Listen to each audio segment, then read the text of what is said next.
Between 2010 and 2021, it's estimated 170 million trees died across California due to drought, fire, and an influx of pests fueled in part by higher temperatures. Today on Call to Earth, we visit the state's Sierra Nevada, where the race is on to save the most massive trees in the world.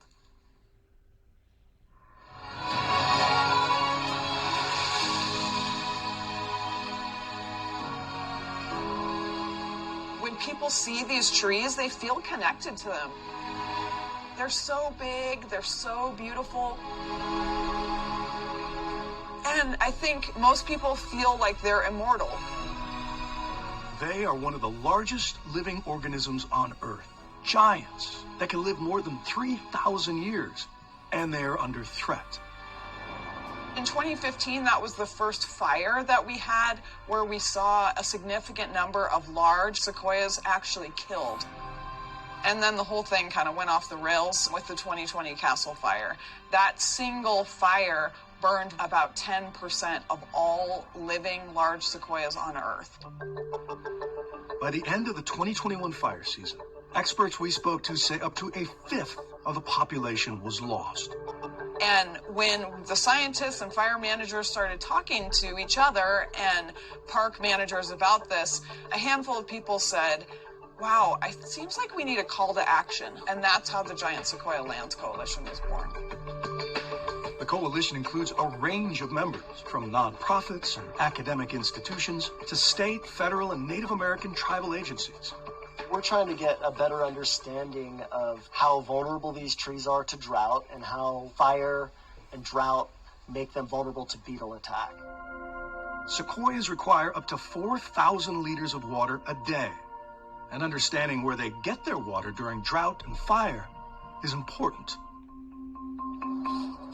We climb up to each of our study trees. Over the course of the year, we do this multiple times, and we collect samples of their sapwood, where the water is getting transported up through the tree. We compare the isotopic signature in that sample to the samples that we collect from soil and from the stream water and from precipitation to see where the trees are actually getting their water from. The trees are absolutely mind-blowing. Cool, so I'll start off at the very top here. The diameter is 9.0. Through these measurements, they've also discovered previously unknown challenges facing sequoias. The group's efforts also include, surprisingly, starting their own fires. So giant sequoias have a complicated relationship with fire. Without fire, you don't get seedlings like this, but it has to be the right kind of fire, which in this system is frequent mixed severity fire. So fire that comes through every 7 to 30 years and burns mainly on the ground and burns up the needles and the small branches and then creates little openings like this that have a lot of sun.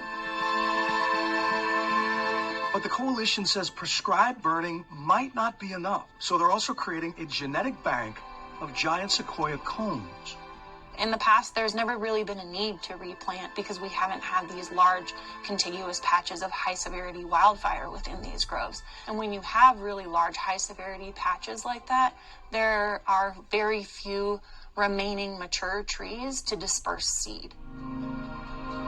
More than just a majestic sight to see, sequoias play a critical role in the forest ecosystem. And with a little help from us, they might just stand a fighting chance.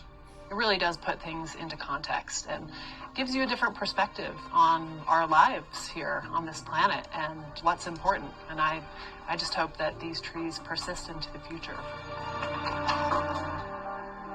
And we do too. Let us know what you're doing to answer the call with the hashtag CallToEarth.